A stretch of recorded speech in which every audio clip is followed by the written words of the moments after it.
এখন এস্কার্টের দিকে যাচ্ছি। এটা একটা হিল টপের দিকে, টপ হিলের দিকে।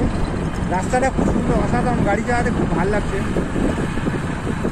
বেশিরভাগটা ডাউন এলাকায় পাচ্ছি। বাঁদিক না ডান দিক? বাঁদিকই হবে, ঠিক আছে। আচ্ছা, ভালো লাগছে এই জায়গাটা গাড়ি চালাতে, রাস্তাটা অসাধারণ।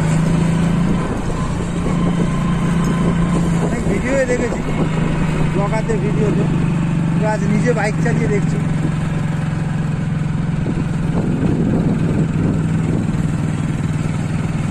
খুব ভালো লাগছে, ফিলিংসটা অসাধারণ। ও এতক্ষণ আমরা নিচে নামছিলাম, এবার উপরে উঠবো। আমার গাড়িটা সেকেন্ড গিয়ারে দিই। খুব উঁচু, খুব উঁচু, খুব উঁচু।